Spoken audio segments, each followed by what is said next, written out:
Okay. Today we're welcoming Michael Diamant. He's the founder of the Swedish architecture uprising and the new traditional architecture. We're here to talk about aesthetics, and I have this sort of frivolous line in mind. How did beauty become so reactionary? Michael, thank you for coming. Thank you very much for having me.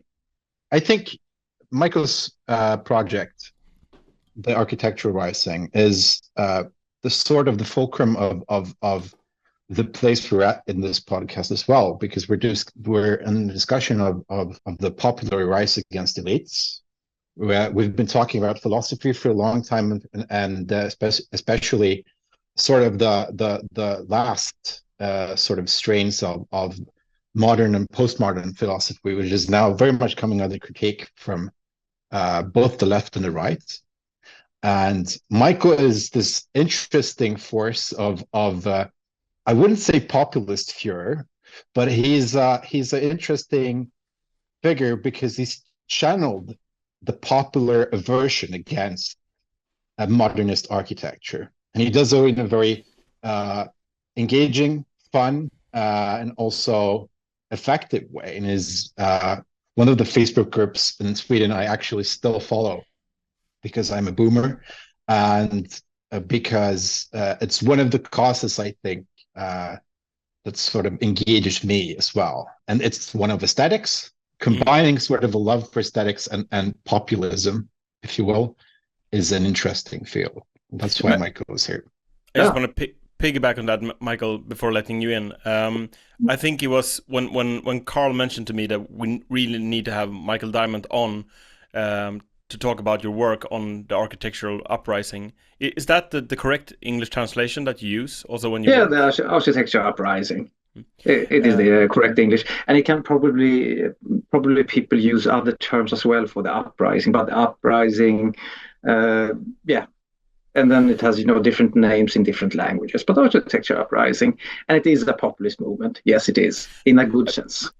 Yes, but I think I thought of this when reading an interview with you, where you basically framed this as this is something that like 99% of the population gets almost instinctively as a gut reaction, that like this is beauty or this is not beauty, and that is sort of like the power of architecture, that it's always there, and it's something that is quite visceral and speaks to something at the same time that is transcends just one generation, that whole like families and lines of families can look upon the world they built and the ones that they will build and say this is what we prefer, essentially. And there's something within that is it seems perhaps strange to say, but from a Swedish perspective at least, is almost untapped. That is, it's been such, architecture has been within the realm of learned or acquired taste, or at least that's how it's been professed. Is my experience, at least, from architectures and the elite in that regard, that this is our purview, and you will get what we basically come up with, despite and perhaps the fact that it's being professed as being democratic architecture. Ironically, and that's the least thing it is, and that's the least thing it is. It's the least democratic of institutions. Sorry for interrupting you, and I also, before I forget, I must thank regarding the uprising. Yes, I founded it. I contribute a lot of material for it, but there are so many dedicated people. It wouldn't be possible without them. The whole board, the working group within the uprising, they do 99% of the work. I just get the credit now, which is a bit unfair. All these people should get the credit because they do the main, bulk of work for the uprising. But yes, when it comes to founding idea and intellectual approach, yes, I've been definitely one of the founding forces. There's another guy also involved. He wants to be anonymous. He's a completely normal guy, lives in Sweden, married, 2 kids, but by some reason he never wanted to be public. So he is the one that founded the Architecture Uprising Group. I created new traditional architecture and he was a member of that group. And 1 year later, he started the uprising together with me. So the uprising in new traditional architecture, they work as two legs on the same body. They have a bit different approach, but both are needed. So with that said, sorry for interrupting you again. I'm half Israeli, so I've been bred to interrupt people all the time.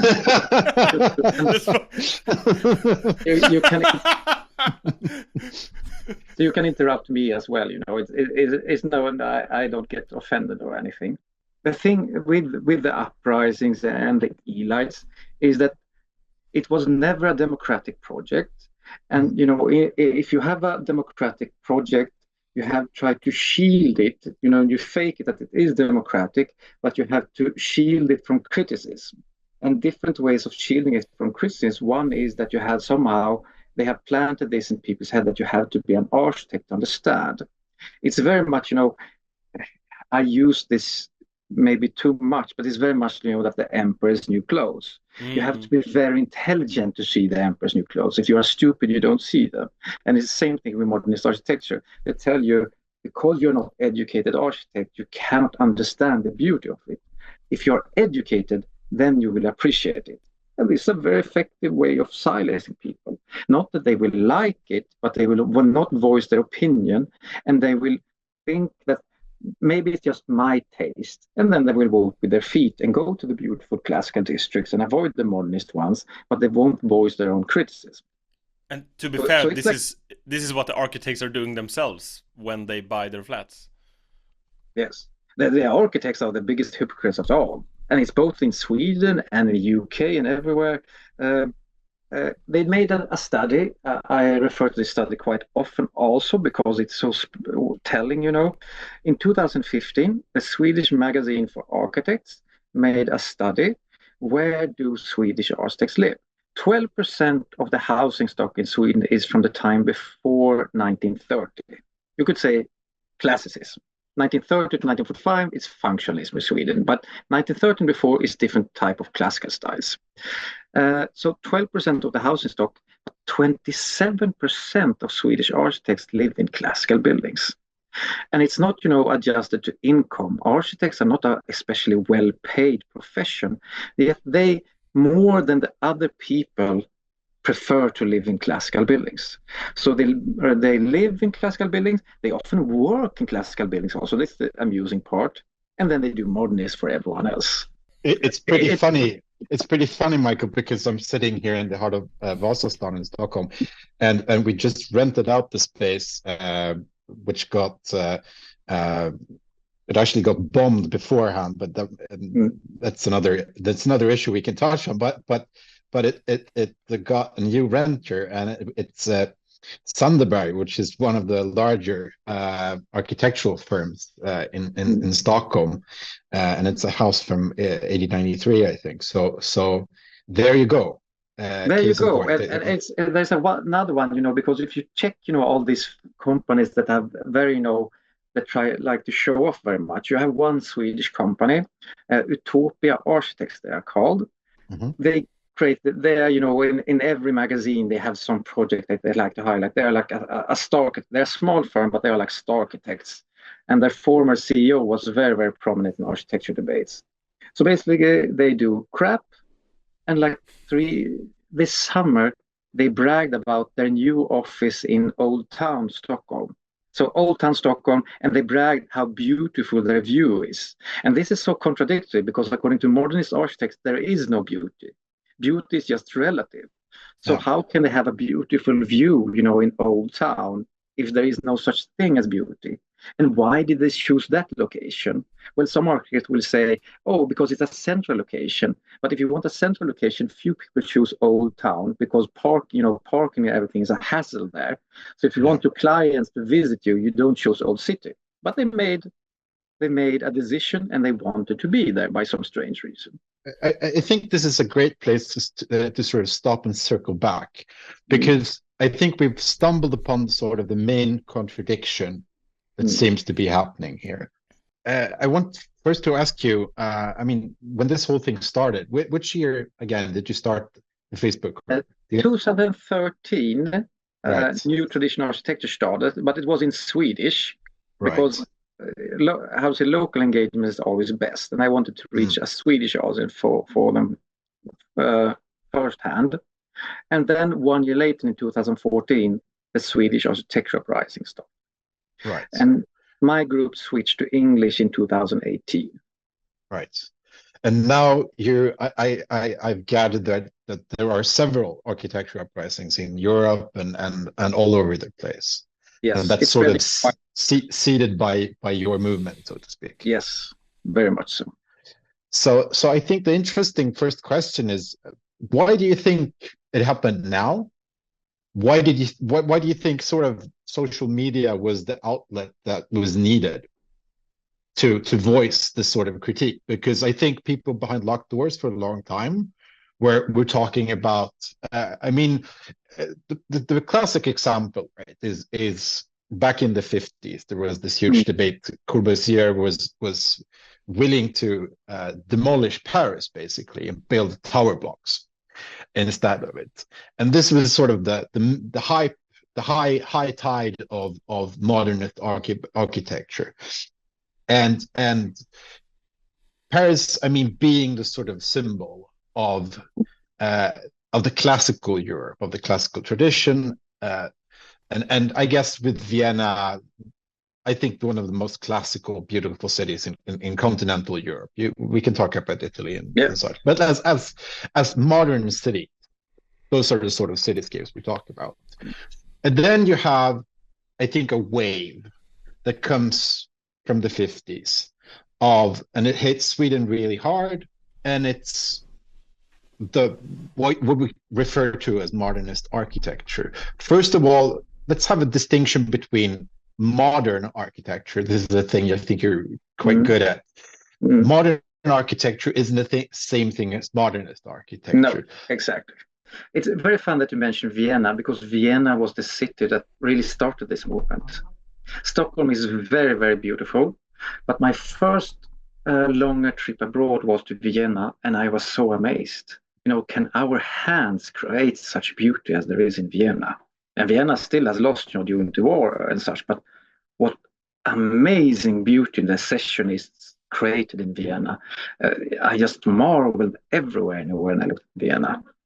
And yes, we can discuss, the birth of modernist ideology, and you are correct that you should differ between modern architecture and modernists.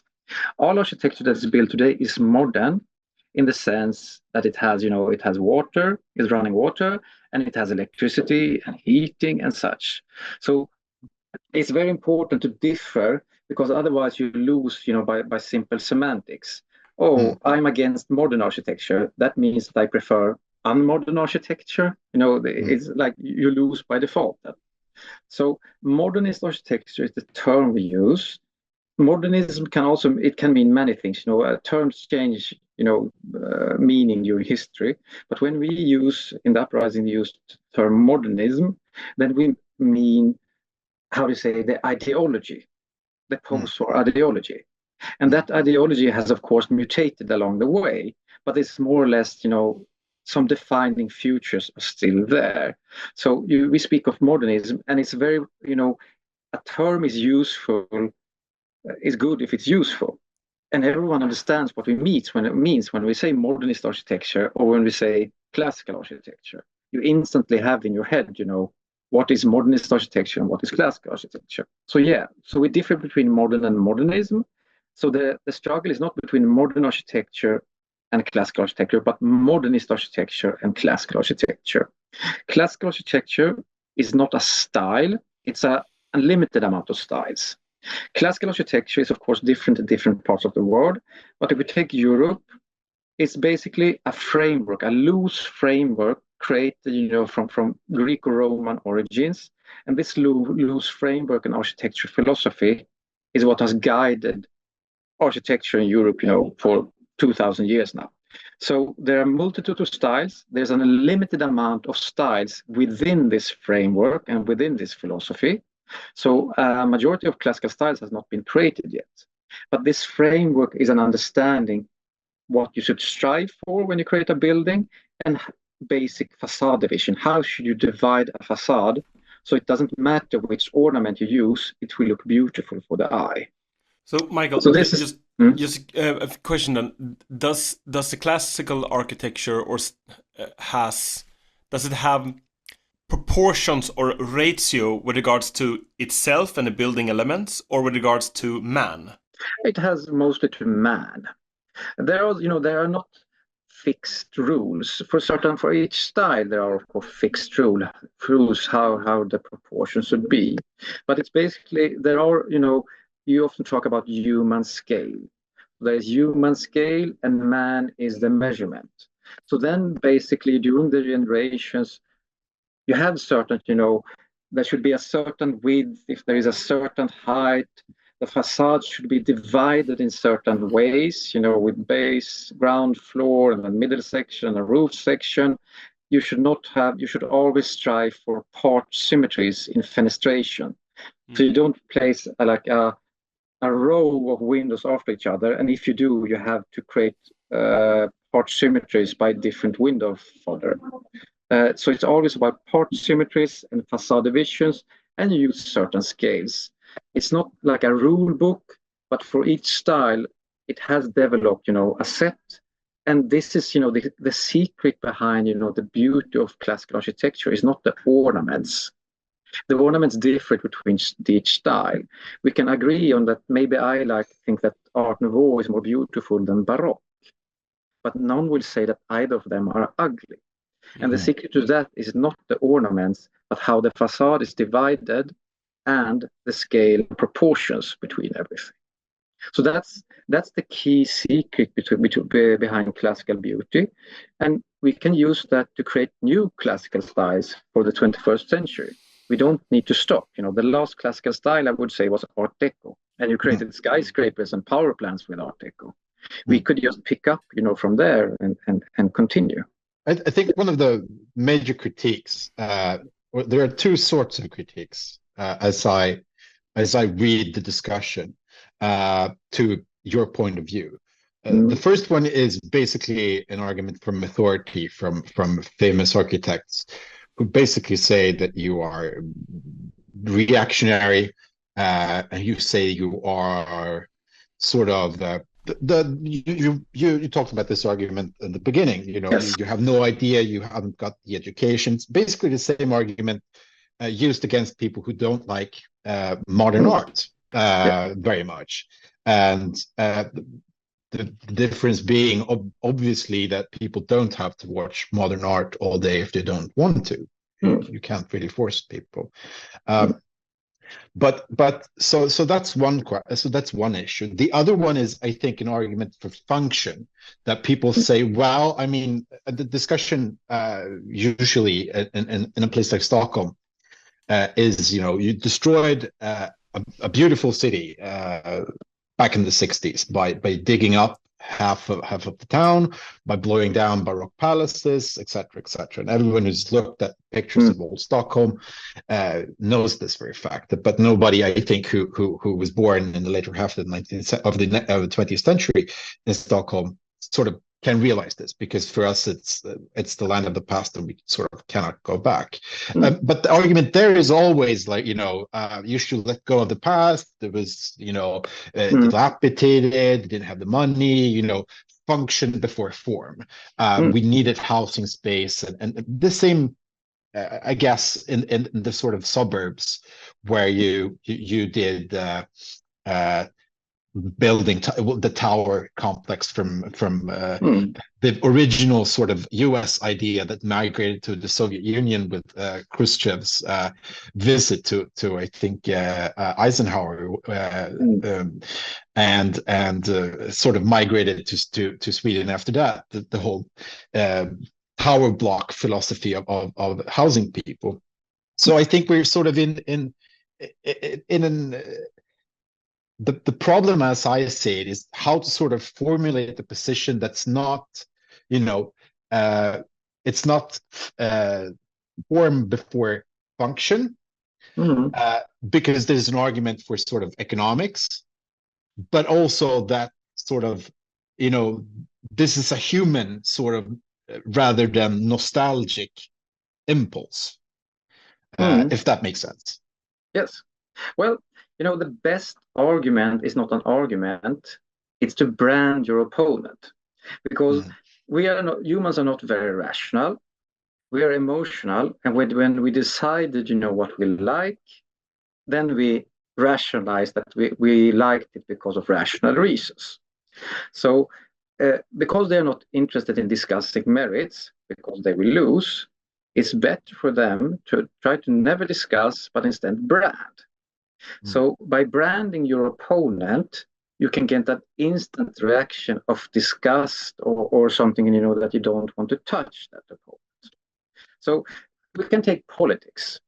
Usually, when it comes to far-right parties in Europe, the average voter is always described as a low-educated man that lives in the countryside.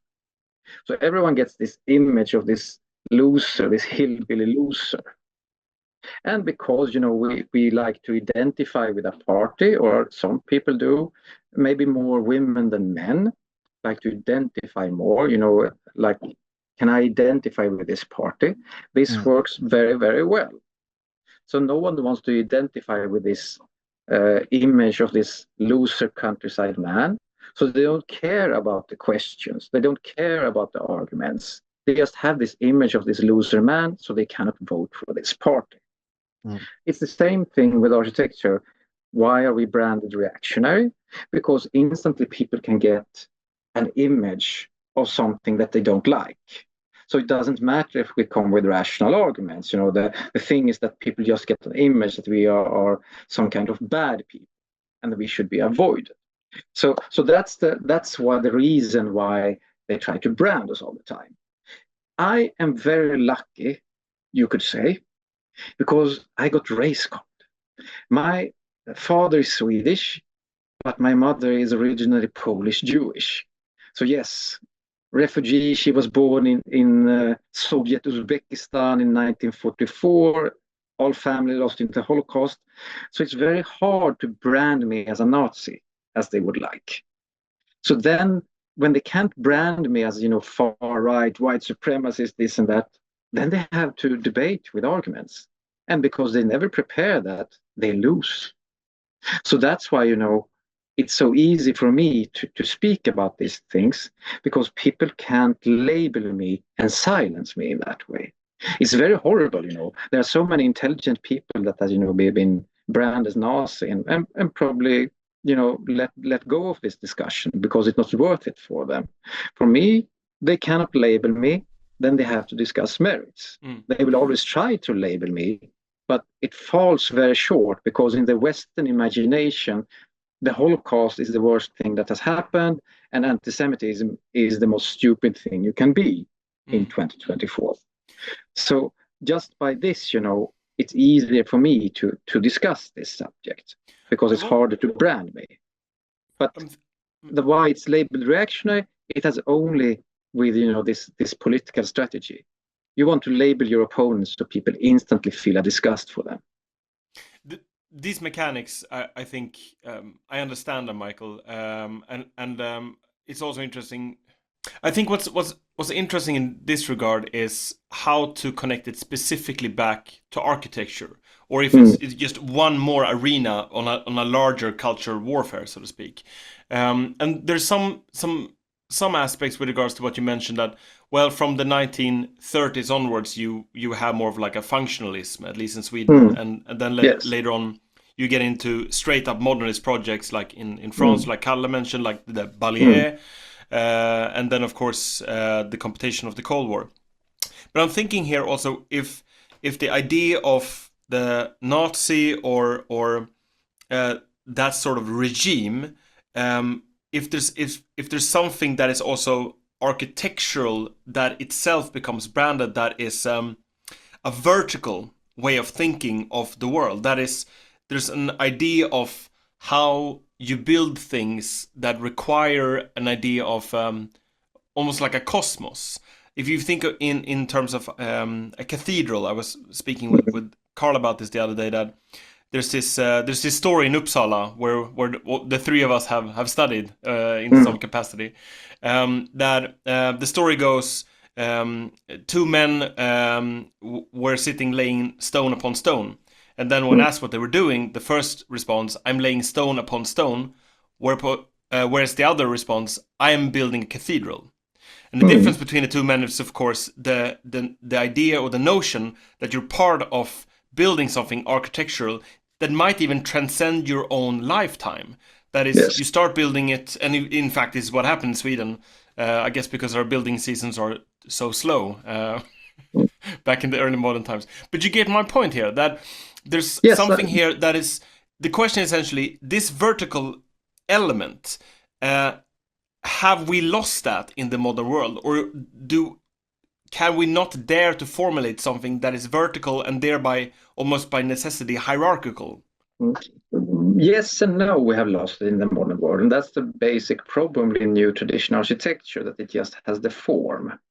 The thing is that, how to say, where before secularism, God was an objective truth. There was a transcendent meaning. Now, we try to prove things that were held true for thousands of years with neuroscience. But neuroscience will not ignite passion. Neuroscience will not ignite imagination. It will just create sterile, like, architecture that touches our senses but has no meaning or no depth. Of course, new traditional architecture is mainly, not all, but mainly, it's just copying classical forms. It's not decorated, there is no richness in it, and mostly it's not built by people that are moved in any sense. So yes, you need to believe in something to create beauty.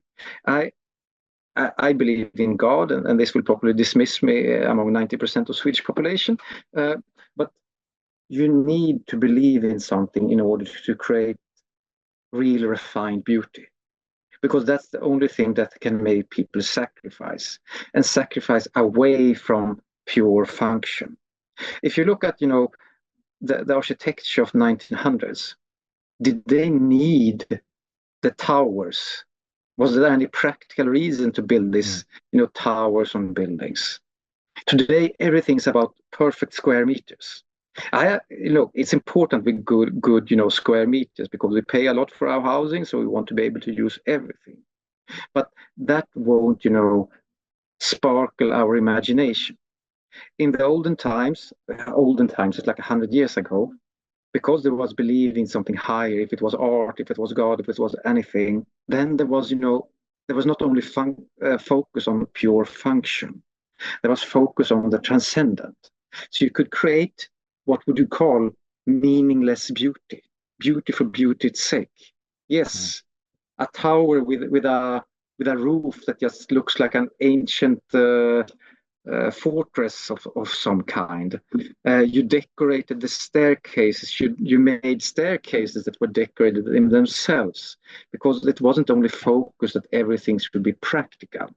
There was something more important in people's lives, and that was the transcendent. So yes, it has mostly been lost in the modern world, but because your pod has previously interviewed Eric Kaufmann, which is a demographer that has written a book, Shall the Religion Inherit the Earth? Well, I guess this will bounce back simply by demography. Because it's very interesting, there's so much happening, in the world that most people are not aware of.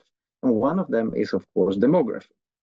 So you have people, even here in Scandinavia, the places now in Sweden, they are such a marginal group, but still, the municipality in Sweden with the highest fertility rate is Gagnef in the county of Dalarna, because there you have a concentration of Laistadians. It's like one of few places with above replacement fertility rate. And you find that pockets all over Europe, you find it in the US and everywhere. So in a sense, we will get transcendent back by sheer birth rates. So yeah, it has been lost now, but it's not definitely lost forever, because man is a religious creature, and those religions that promote pronatalism is those that will inherit the world. We are still very religious in Sweden. We just switch gods from the Christian God to Greta Thunberg and believing in climate God. But the climate god tells you not to have children. The climate god tells you not to create anything because that creates global warming. So it's a very destructive god in that sense. It's not long lasting. It doesn't create any beauty because beauty creates a CO2 footprint. So yeah, I hope that was an answer about that question about the transcendent, but the need for something transcendent, because there is need for people to believe in something. Okay, it could be an ideology. Communism in the first years, I think it was functioned very well as a religion. I think that people really, really believed in communism, even though Stalin, helped them out of that belief. You see, early Stalinist classical architecture, the creative explosion when the peasant population learned to read and write, in Russia. They really believed in communism, and it created a lot of beautiful artwork, poetry, music, and architecture as well. But then the difference between communism and a religious religion is, of course, that it couldn't last. Communist function, people could believe in it for 10, 20 years, and then everyone got illusionized. But it is interesting because we keep coming back to this sort of sense of hierarchy and the sense of sort of laying stone upon stone, and this is a problem. I mean, with modern architecture, because of how disposable it is, because you see all these sort of what used to be, I mean, in Stockholm, what for a long time used to be sort of the architectural sort of sensation was Le Corbusier's well, what would be the name for it? It was sort of a weird tower in a congested traffic area by Slussen. And it got blown up because I mean, interesting enough, there wasn't enough function with it, and all these. I think this is I mean, for anyone who is interested, I think go read the late Sir Roger Scruton on this. But I think, I mean, one of the great points he makes is like all the buildings can sort of, their form comes before function, but their function sort of comes and sort of is shaped by the form, because you still use, I mean, even in desecularized countries, you still use old churches because you wouldn't blow them because or tear them down because they're too beautiful, but also, I mean, they're built like real buildings. They're not this sort of shell of glass and steel and thing that. Just to clarify also for our English audience, that Slussen that Carl is referring to in Stockholm is the central water lock through which all traffic in Stockholm passes through. It kind of looks like a concrete octopus, or like a vortex of cement and steel. Yeah. It especially looked like that when they sort of created this as a monument to modernism in Stockholm. But I think I want to sort of circle back to your populist credentials here, Michael, because I would be interested, because like the aesthetic discussion is very interesting, and I think like we could spend literally hours with it.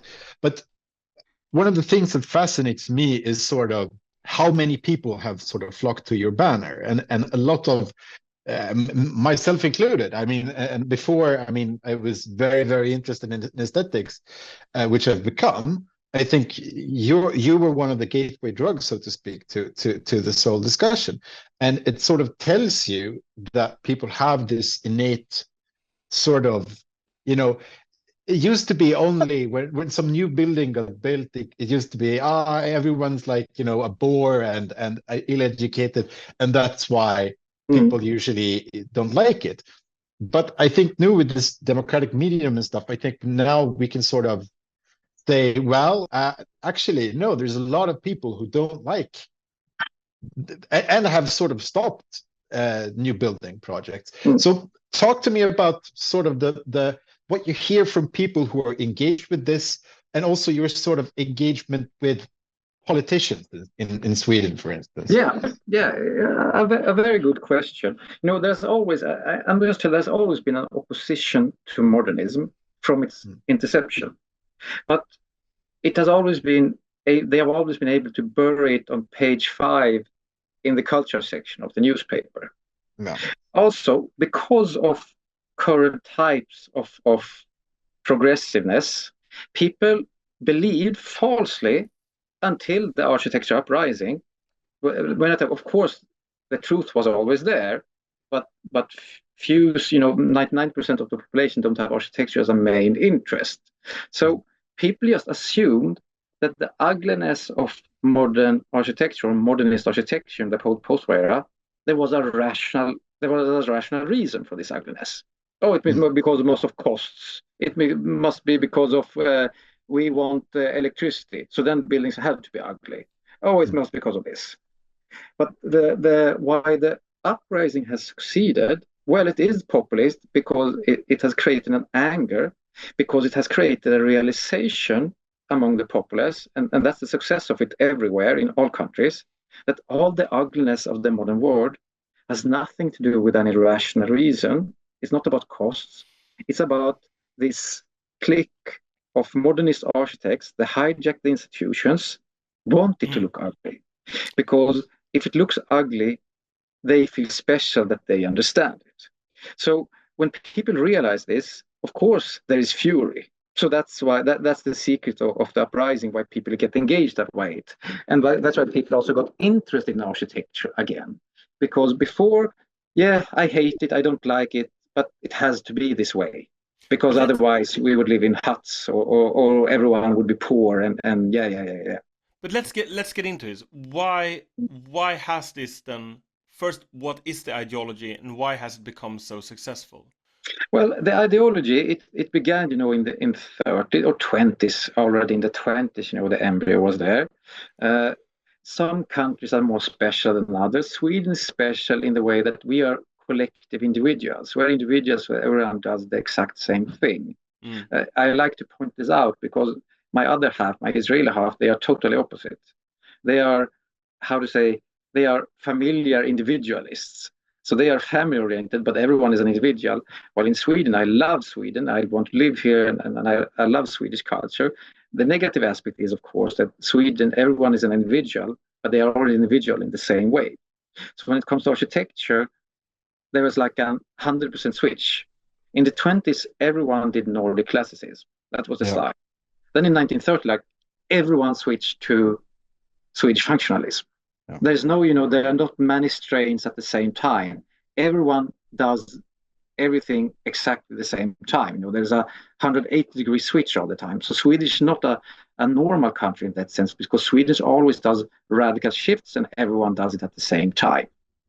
Is it because of the size of the institutions, do you think? Or is it because of the networking effects of, only 2 cities and whatnot and the small language? It's the mentality. It's Swedish culture and mentality. There are many good things with this mentality. So I won't, drag it down. There's advantages with this mentality. One thing, of course, is that Sweden has been a perfectly stable democracy, and we can enjoy a lot of prosperity because we lack the fighting that there is so common in parliaments in other countries. We could have a stable course. Okay, sorry. Okay. So basically, this ideology. This I get. I think basically like what are the tenets of the ideology is what I'm trying to parse out here that makes them create this sort of structure. I don't even know what to call the architecture. It's brutal, is my sense. Yeah, it's brutal, but it's also narcissistic. So it began during the 20s and 30s, just pure functionalism. All these ornaments, all this beauty is just a lie. It's just a lie. So it was there. And then it was, of course, some intellectuals, and then they entered the institutions, and they were like, I don't know what you call this bird in English, gök. Mockingbird? No? Maybe mockingbird. It lays eggs in other birds' nests, and then the bird, the young bird, kicks out the other eggs, basically. Right. So, it's a cuckoo. So what happened? Yeah, cuckoo. Cuckoo's nest, obviously. Yeah, cuckoo's nest. Yeah. So basically, they entered the institutions, and they took over the institutions, and then they put everyone else. So they had this radical idea that there should only be function, beauty is relative, and of course, everything in the past is bad. So we have to do everything different than the past because we are modern. So it's a sense of rejecting all previous wisdom because we are different. We are a different type of man. We have a social project that will solve all problems. Very much like, like communism. It promised so much and it failed so miserably. So this ideology then, pure rational functionalism, it will solve all man's problems. A new view of man, Le Corbusier, is like man is a machine, man is a function. So it's not that you create homes, you create storage for people to store them against the elements. And then you transport them where they will work, and then you transport them to another area where they will consume, and then they go back. So everything is focused just on how do you say, material needs of man. So this was the initial view of modernists. They hijacked the institution. Then there was the First World War, and it was the Second World War. And yes, we tried the older days and they failed. So they had, they could argue for their sake, and then they bullied everyone out of the classes out. And then they took over the institutions, and much like communists, they didn't let power go when they had it. So it doesn't matter that the ideology didn't work. They wouldn't change, and they wouldn't let any other opposition in.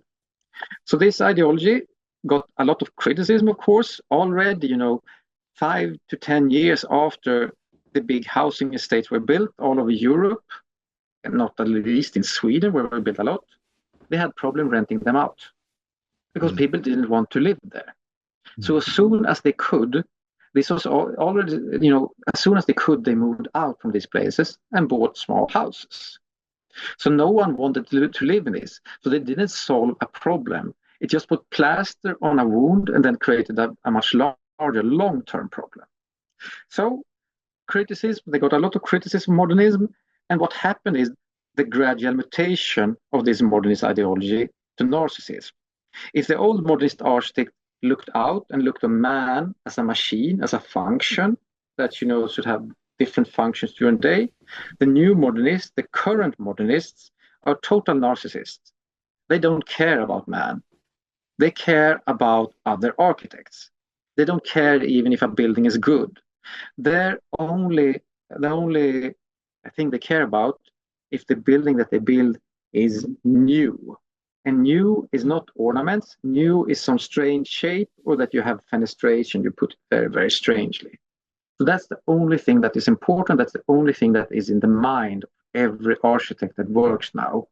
Am I seen as creative? Because their self-image is that they are an avant-garde, and that they somehow, everyone want to be this creative genius. They create a new building that has never been built before and will be admired by other architects. And to protect this project that is totally insane, they of course did like the old architects. They brand all critics as reactionary. That's number one. And number two, because Hitler supposedly have interest in architecture, then every politician that critiques them is like Hitler. That's number two. And number three, they are very much allied with the press.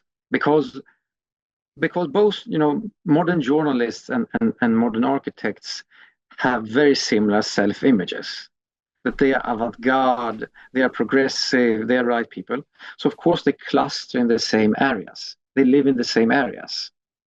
And if you live in the same area, you will frequent the same bars, your kids will go to the same kindergarten, your whole social life, you will meet each other, you will befriend each other, and you will protect each other.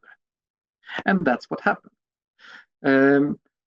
Then one could add many layers to this, but also because they control the journalists, they can brand their enemies Nazis, and also because they have been so effective in stupefying the whole debate.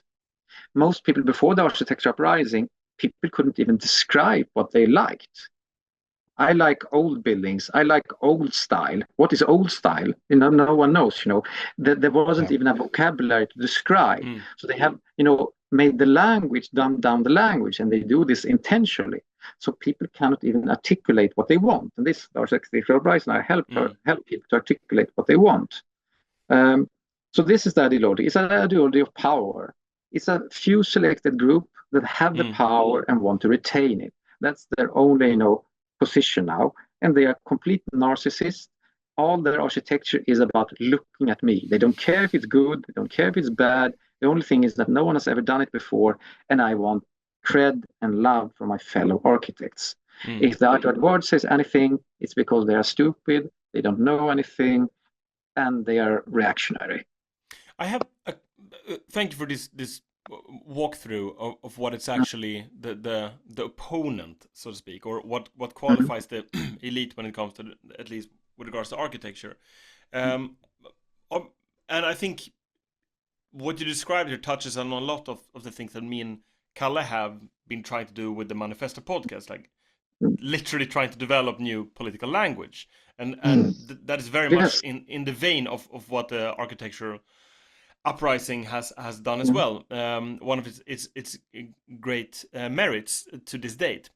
But I'm thinking also, and this is perhaps now we're like 45 minutes in. That's usually where I start to talk about Marxism. Good. We can. Yeah, I already mentioned communism at least. But I think in particular here, to a large extent, I understand and agree with your differentiation that what you are after, if I understand without putting too much words in your mouth, like you're trying to get at something that is pre-political. Whereas the enemy almost wins here by walkover, because they are not interested in architecture first and foremost, but in power. And so they have an like an avant-garde mindset, which means that 10 of them can beat 1,000 of you because you're not organized, essentially. But I'm thinking here if there's a way of because you're not a reactionary worth your salt unless you have a plan for the regime change. Essentially, Mikael. Yes, that's of course. That's what we're here to tell you.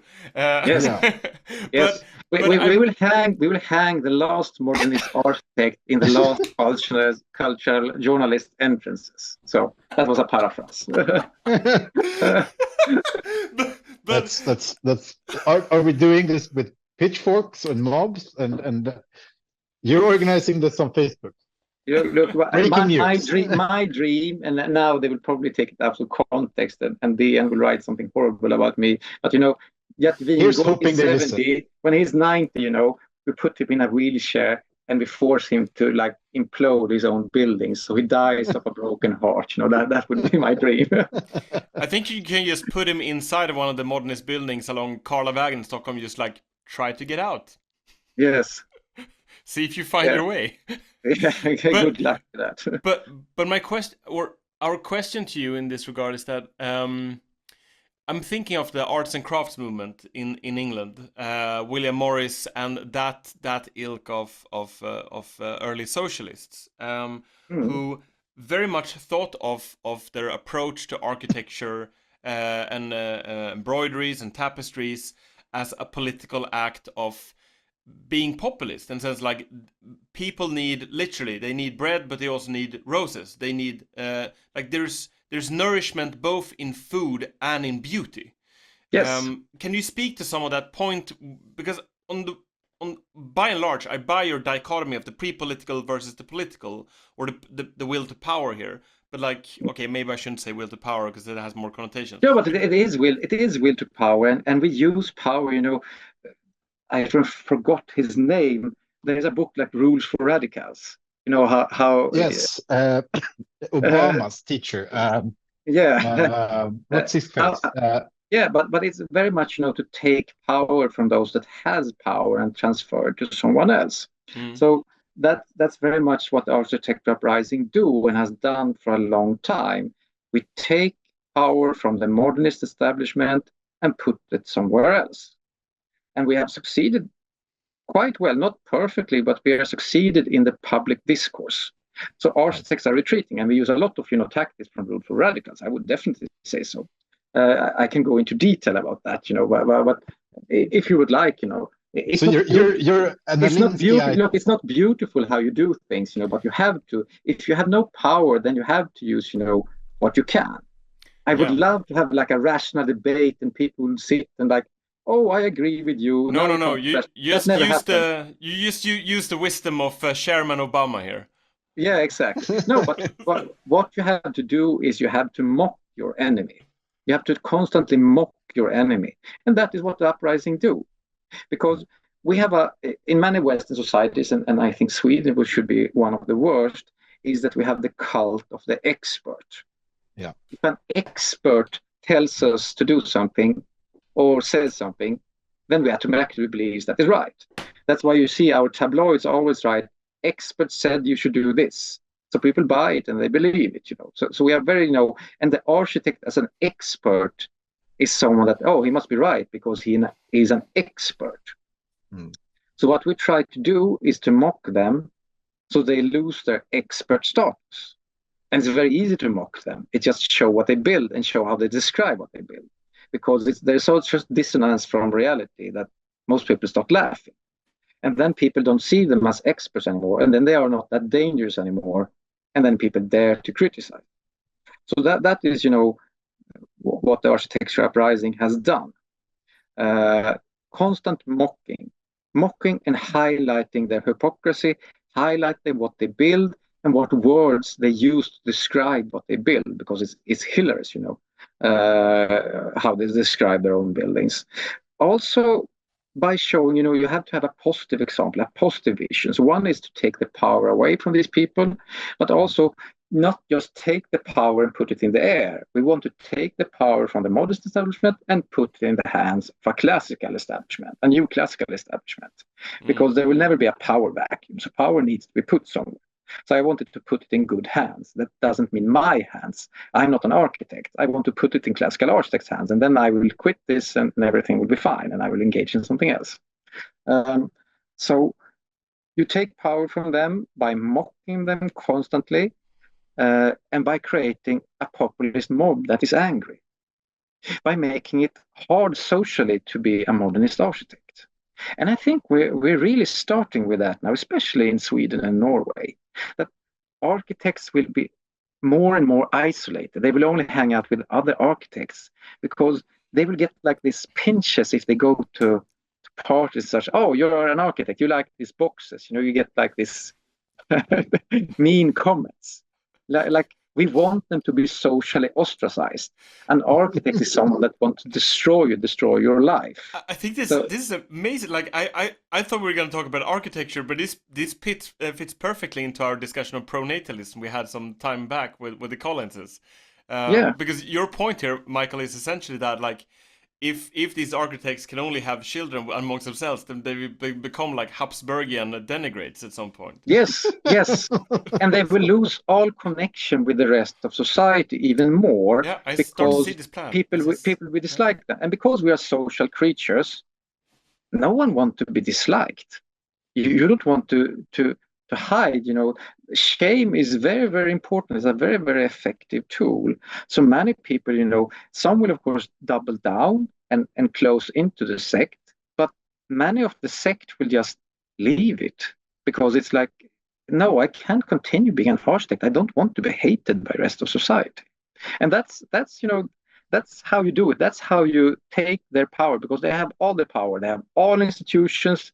They have all big city. We have small city journalists, but mainly all big newspapers, especially the capital-based newspapers, are basically in total hand of architects, because the architects and the big city journalists, they live in the same places, and they have the same self view of themselves. So this is how you do it. This is like the only way to do it. And then of course we show a positive vision for people.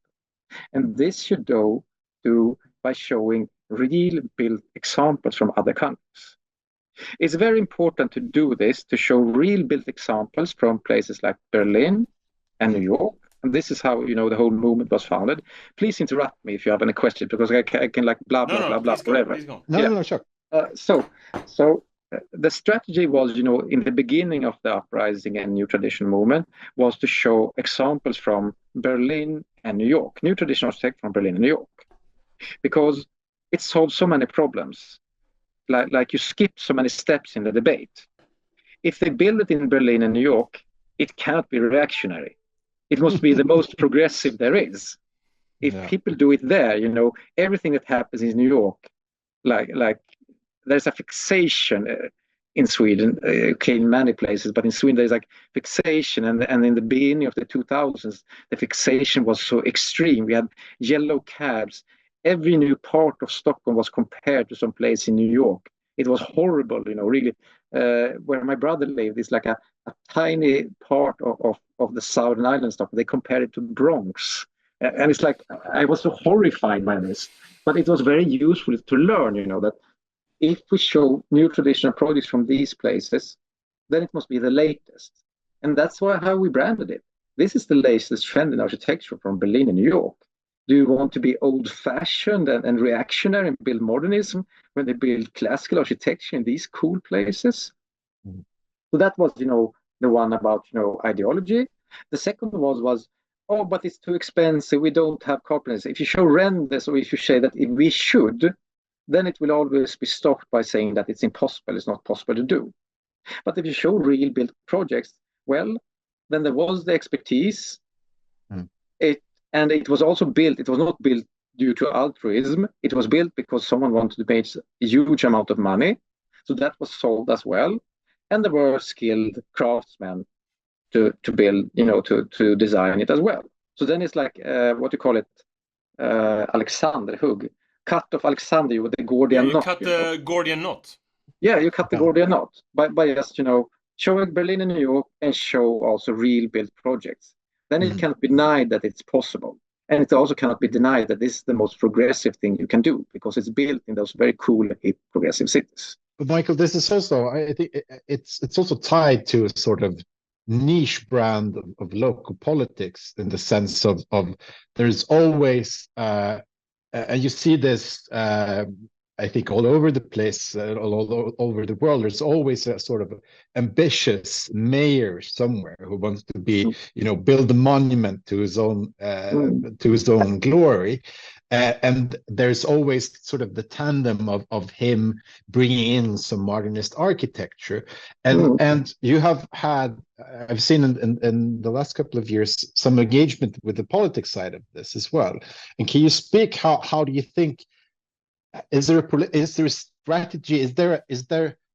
I guess because politicians don't know anything about architecture, so they're always, led by the experts in this sense. Yes. But do you think there's with the success of this movement and the sort of the populist angle here, do you think they've become more sort of adept to the nuances of these questions and a bit more afraid to just level parts of their city to build a parking house or something? Well, they're not afraid to build modernism, but they are more open to build classical architecture. Definitely much, much more open. Because as I mentioned, before social media, they didn't know what public backing they had for promoting new traditional architecture. They thought maybe it's only my taste, maybe it's a few people's taste. So it was a risk. You always calculate a risk, when you come with a proposal. And the risk is, of course, that you will be labeled in the newspapers that you are a reactionary Nazi because you want new classical architecture. So is that good for my political career that the major newspapers are right? I'm reminding them of Hitler or something. It's very bad for my political career. But if I know there is a large growing movement and that the majority prefer classical architecture, then it's less riskful. It's even positive for my career to take this stance. It doesn't mean anything in the way that, it doesn't mean that there will be built new classical projects, but I can say that I support this and people will like me for that. In terms of building new classical, then you need someone from within that is very, very engaged in this question. Politicians have a million questions and there are a million people lobbying them. So to have this question top of the mind, well, then you need, there are certain persons that will have it. In Gothenburg, they have social democrats that are very, very good and propose new traditional architecture. And one of the first now completed classical projects in Sweden in the 2020s is in Gothenburg also as well. And they have many proposals. It doesn't mean that the current, head of the municipality knows anything about classical architecture, but he has a correct view. He wants humane architecture for everyone, not only for the rich. So therefore, because he knows there is public support for this, he feels that he dares to speak out. And that's a very good thing because, the politicians are the only one that then can override the experts. And if they dare to do it, well, they can force there to be classical architecture. And that's what they did in Gothenburg with the project that was built there. They overrode the experts. And that's what the politicians will have to do, because at the municipalities, there are 99% modernist in order to do planning approvals. So it has to be the politicians that will have a backbone now to override. And they have this backbone because of architecture prizes. Direct contacts, of course, we meet as many as we can, but it's hard to get what we want. We don't want what you call it, like direct political intervention, because then you get a very boring architecture, because you have to, in order to get, if you do direct political intervention, you have to specify the architecture extremely well. And then it's basically the politicians will decide that we should build in this specific classical style. Not that we should build classical architecture, but we should build in this specific classical style. And then you get very, very boring and bad architecture. So what you want instead is that you want good regulations, and you just want options. There is need to be a classical education in Sweden. We don't have that yet, but that is what we lobby for now, because we have, many politicians want to meet us. They want to talk, and we show them happily. We show them examples from abroad, what can be done. And if they want, we can send them to study tours. Everything is available for them. But of course, it has to be a win for them. It has to be a bone for their political career. And it has to be, it has to be doable during their mandate. And two long-term things like establishing an education, it's very hard. You really need some dedicated person on the inside, because something that takes 10 years to create, I don't think that most politicians will engage in such long-term thinking, unfortunately. But on that note, and we are coming to a close soon, it is the long-term thinking that I want us to come back to. Essentially, like, what do you see as the way forward of getting to not just a 10-year horizon, but the 100-year horizon when it comes to building the kind of like society or civilization that we would want to have? How do you see this cathedral thinking returning, or being rephrased in a new age? It's interesting you see how it works in the US, but yes, generally, I believe what Eric Kaufmann says. I read a lot of demography and statistics, and while it's not perfect, the model, there is a clear tendency, because secular birth rates are really crashing, especially the last 8 years. We have seen secular birth rates crash in the Scandinavian countries, not the least. So small religious groups with many children, like here we have the Laestadians in Scandinavia, like they can start growing quite fast as a percentage of the population, and then we get the return of God. So in that sense, I think the future will be much more religious than the present by simple demography. Because what happens now is that all secular societies, and the more there is a very strong correlation and causalization that the more secular a person, more liberal a person is, the less offspring that person has. And there's also a link between the religiosity and fertility rates. So the future will be more religious just by the religious showing up and everyone else not having kids. So in that sense, the long-term society will be more similar than past society in one sense. On the other hand, there has to be more classical architecture schools. There is classical architecture, a growing number of US universities that offer a classical architecture program. And these students have no problem finding work and to build. So the problem we have in Europe is that we only have summer courses in classical architecture. So we have classical summer schools, but we don't have institutionalized classical architecture education. When we get that, and that is what we fight for, and we will probably get in the coming 10, 15 years, if we get a strong man inside the parliament that will advocate for this, then we have won. Because then, every year there will be more students. These students will be educated. Some will start architect firms. Others will work at the municipalities and approve plans. And gradually there will be a shift in society, because just by market preferences. The more classical architecture that is built, the more people get exposed by the idea that you can build classical today, the more people want it. So then by simple market logic, classical will win. And that is what is happening, in continental Europe, like in cities like Berlin, but especially the municipalities around Paris. It's a self-playing piano. I don't say that the architecture in the communes surrounding Paris is the masterpiece of classical architecture, but no one is forcing the construction companies to build it. They build it because of market logic, because people want it and are ready to pay more for it than modernism. So it just becomes, it's built in huge quantities, and all the technical issues are solved.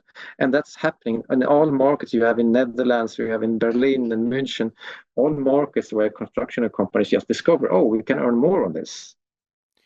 And what about the will then to build the things that there's no market logic for, the useful beauty, as you've formulated it earlier? Well, that can only come from God, from a belief in God, from belief in something other than my own pleasures and my own needs, that there is a higher need. Then you can make things that appear useless, like building a tower section on a new residential building, or having not a perfect floor plan just because you want the staircase to be magical. You can't. If everything's about square meters, we will never get the architecture as back then. So only if we believe in something higher, then we'll get this architecture back. Will we get it back? I believe so, purely by the demographic argument.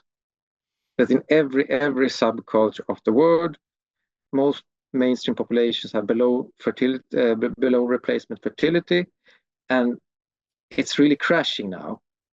So the few that are religious and have many kids, they're really, the future just by having kids. They don't even need to have many kids. They just have to have kids at all. If you look at societies like South Korea, where, you have the fast aging population, it's like terrifying, to see the South Korean population pyramid.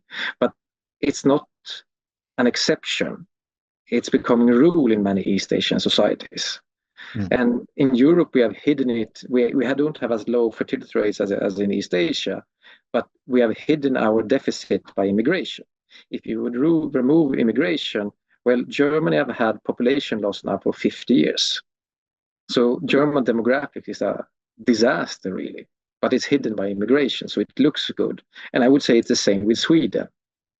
Our demography looks excellent if you just look at the population pyramid, but it's all hidden by the fact that we had like net immigration of maybe 2.5 million people in a country that today has 10,500,000 inhabitants. It's a huge number. Yeah.